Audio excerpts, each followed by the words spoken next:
from the frozen perspective, we would like to say a few words to a great speaker,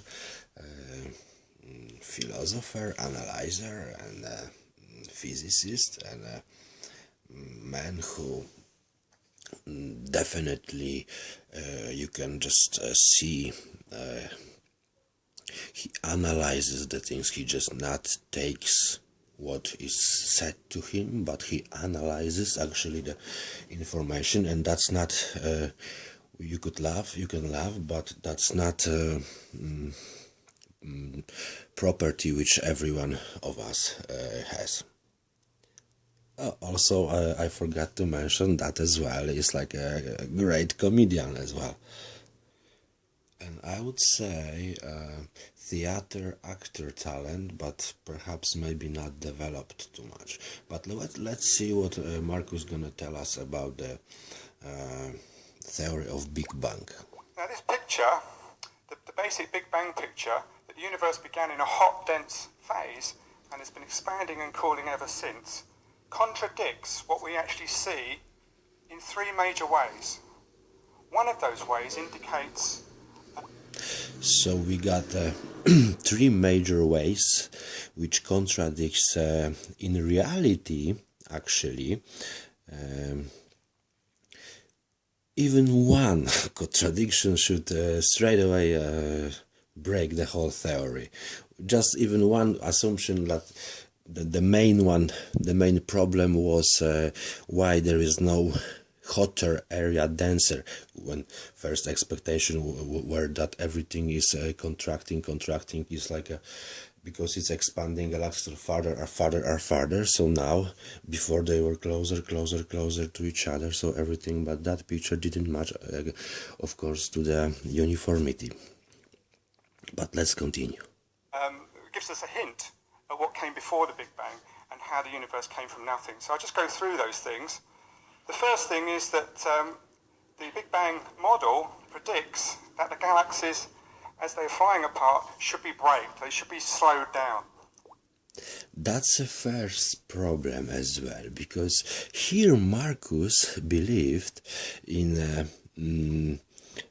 very strange explanation theory that everything flies from each other.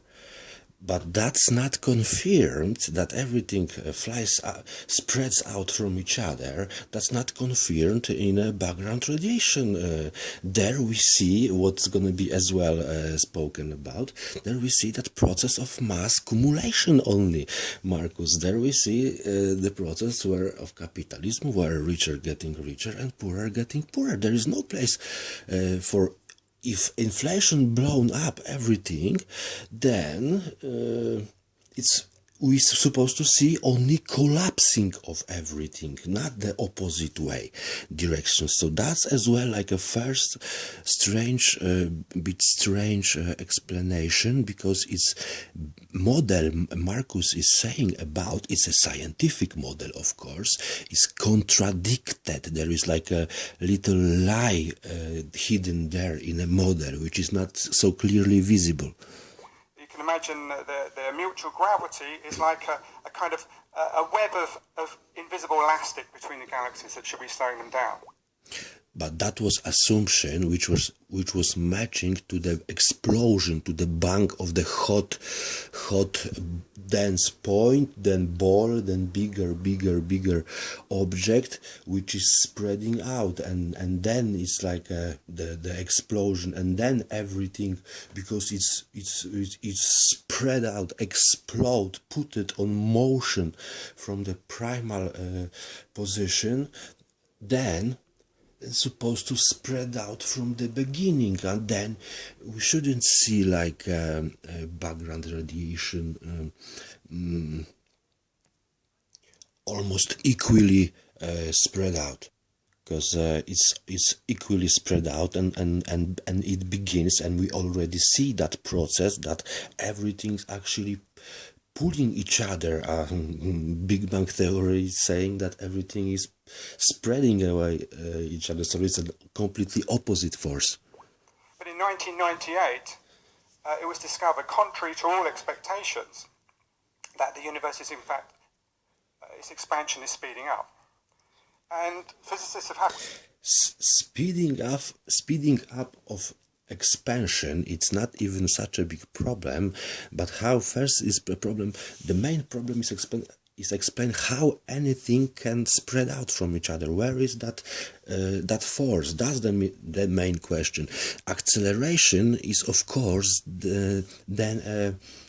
another problem, but it's another problem of another nature. Of course, acceleration, Marcus, is very simply explained but by mass concentration, as you could see in general relativity, but properly interpreted, that more mass is expand space. So galaxies are accumulating mass in a core, so object getting it's heavier and heavier, stretches Einstein's space-time more and more, and acceleration is because the central vortex, which on some stage of evolution occurred, and the process of accumulation speeds up.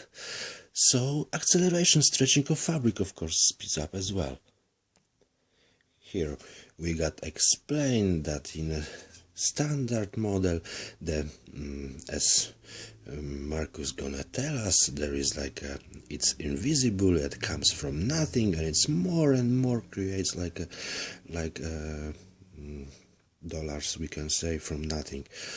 And that's invisible dark energy is responsible, but Einstein said no, it's a bigger mass. Any logician should say that, and because dark energy is process of accumulation is speeding up because of the central vortex, then process of stretching is accelerating as well very quickly. Now Marcus also a few words about inflation, because here there is like there are two different inflations. Just very quick explanation that the one inflation, first version, says that it was hot blob, then expanded uniformly to the hydrogen, then from hydrogen expanded to the equal galaxies. So three phases of inflation in that model supposed to be applied. One to the blob, second to the equal, because as well that couldn't go faster than light, so should expand slowly, but then shouldn't be uniform here, and then shouldn't be uniform galaxies as well. The other version says that inflation covered everything all the time, and then everything began to collapse. But then what is making expansion here? There is like because there is only gravity and everything only collapses here, so there is no force in that picture. That picture is closer to the truth, but it's no force explained yet. Why in standard, of course, model, because frozen model explained that. Einstein explanation of more mass is basically here causing more and more space, and that's why everything is running away from each other as well. Very simply, Marcus, see here an acceleration you can explain, and uniformity, because soup was first here. It doesn't matter what was before soup. That's the real science supposed to begin here, from evidence, first evidence. The first evidence was almost uniformly spread out cloud of the hydrogen, and with a little bits of helium, of course. I'm really sorry, Marcus, for breaking your speech, but I would like to straight away explain everything what is like not consistent, I would say, with the logic. Have to postulate the existence of dark energy, which is invisible, it fills all of space, and it has repulsive gravity, and it's repulsive gravity. Now we can see it's much easier to understand mechanism, that this is mass which is pumping that space around, as stretching the space-time, causing more and more distance. Space is a distance.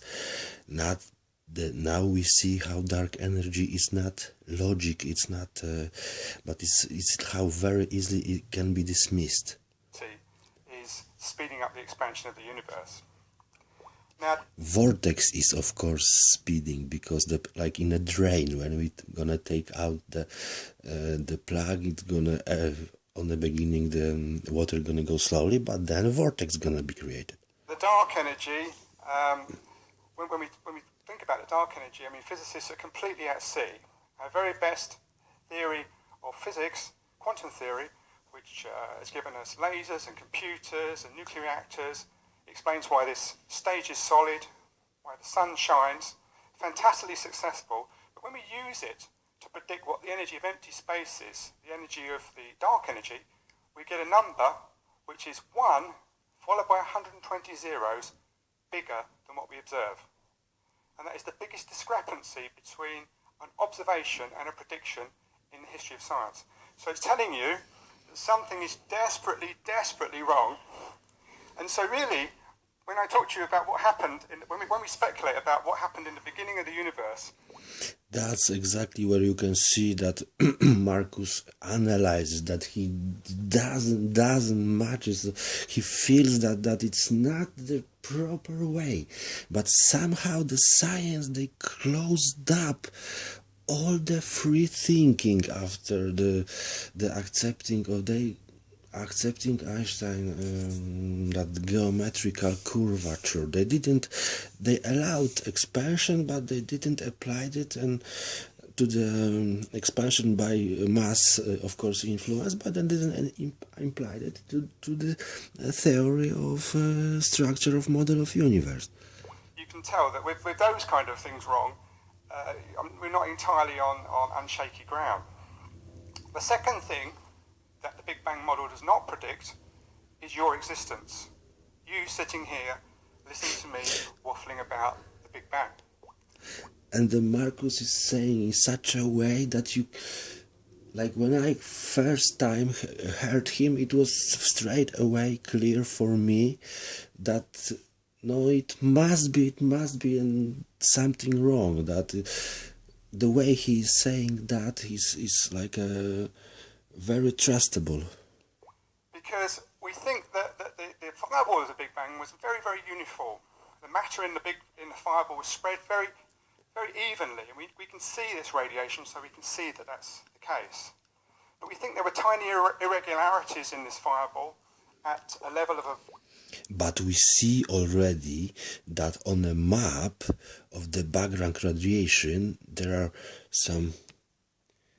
Here we got an evidence that everything is, the only force which occurs here is a gravity, that everything, even those little colder areas, there is a matter everywhere. But we see that hotter areas like here, they are denser, and what the frozen theory said that those was like the seeds of the future galaxies, those all those first dense areas on the map, and then they begin on the same level of concentration, pumping balance around each other and around itself, and that made the effect of then space expansions. Every galaxy begin to make effectively space, basically. So the space occurs effectively. It's not a constant like in Einstein, and it can only geometrically deform. But here we see that there is the only force, richer getting richer, poorer getting poorer. That is the only process here is pulling. Everything pulls each other here. There is nothing is pushing out. There is no evidences that there is any pushing out force here. There is no evidences that there is some kind of force might here exist which gonna create, which gonna spread out that all cloud of the hydrogen. That's the cloud of the hydrogen we are talking about. And as well, those are on some level, some stars, nebulas where the gas is spread out as well.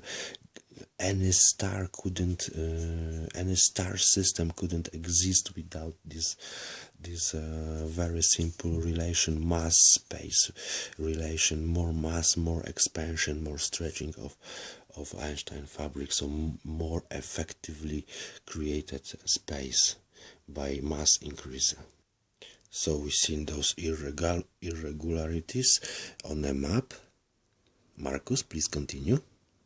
In 100,000, and these had slightly stronger gravity than their surroundings, and so they dragged in material more effectively than their surroundings. And in the process, which is akin to the rich getting richer and the poor getting poorer, galaxies were built up. But it's impossible to build a galaxy like our Milky Way in 13.82 billion years. You need about 10 times as long as that. So physicists have had to postulate the existence of dark matter. This is invisible stuff. Marcus, just a few words about the dark matter. Dark matter is basically misunderstood evolution of cosmos. That in a proper vision, in a frozen vision, in the movies you can see explanations now on the channel. There is a mass is which concentrates. Those was the first seeds which we were seeing just a second ago on a picture. Those are those places which are accumulating matter, and then here space occurs effectively. That's a proper model of evolution by mass. That by that very simple relation, space mass relation, which Einstein and his colleagues pointed all. That was very, I think, one of the greatest. That was one of the greatest discovery of all time. That the space and time are relative. That was the genius of the genius. That relation. Never like in frozen theory, which is saying only that logically the logicists failed, and mathematicians failed, not the relativistic Einstein. They brought that idea, but then idea is supposed to be properly interpreted, and frozen is actually only an update, little bit update. It not brings anything new, it's only reinterpretation of relation of mass, space and time, acceleration for as well, and slow down for the, so mass have influence on space expansion, contraction, and on time, slow down and acceleration for quantum, big word and the little word. And the dark energy, that's the main point. Dark energy here is explained very easily because the stars are taking out the gases in the galaxy, and the stars, of course, they are spreading the space, they pumping the space as solar system is growing as well. So after some time because the problem of dark matter is a problem that there is too many space between the galaxies. There is no other force. There is like only space is so spread out because the mass is so concentrated on that stage, and because there is no other influence from the outside, and the speed they not fall out from each other, because there is no such a force. There is only force here which is pulling everything down, and the same speed of course can be very easily explained that the time here is slowed down, so the center, the core, is moving slower in compared to the outside edges.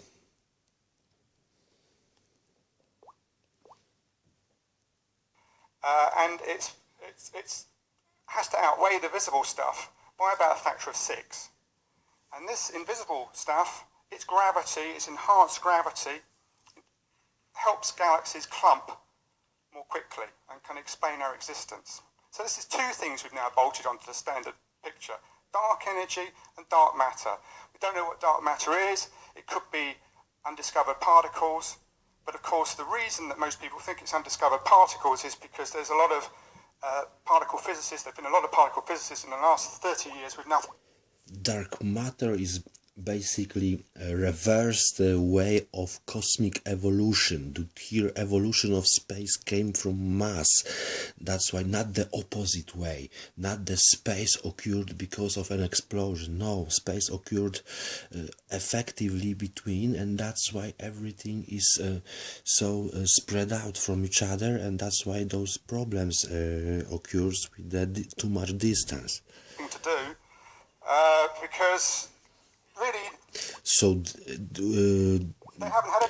they blamed basically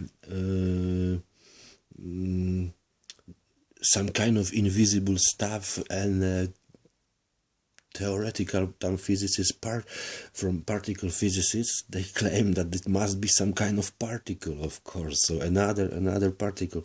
It's an explanation, attempt of explanation through the adding another invisible particle. That's how we can say about it. But let's remember only one rule. I'm sorry, Marcus, that everything what is invisible and undetectable shouldn't be even part of the science. It's only supposed to be a meta-science. Anything until the Large Hadron Collider. So they've come up with thousands and thousands of, or hundreds and hundreds of possibilities. But of course, it could be something like fridge-sized black holes, cosmic strings, all these kind of things. So this has actually been bolted on as well. Now the third thing that the Big Bang does not predict is a bit more esoteric, and I haven't really got time to explain it, but the solution is to bolt on a third thing to the standard Big Bang model, and that thing is called inflation. And the idea is that preceding the Big Bang was a period of super fast expansion of the universe. People compare. So theory of inflation again. The problem of theory of inflation is that it's contradicted with each other, as we explained. There must be three phases of inflation in the first version of, because there is no other way of inflation, and the other version of inflation excludes completely the expanding universe. But that's not supposed to be a science case. What was before soup? The science analyst shouldn't be even have anything with inflation. Inflation, everything what was before soup is not science anymore. This is only like imagination, invisible things. This is not detectable. Anything below that level is undetectable and shouldn't be a point of the science. Scientific explanation should be start from. Inflation shouldn't be even exist. Scientific explanation should start from the cloud of the hydrogen, and then we should demand explanation how everything transformed from one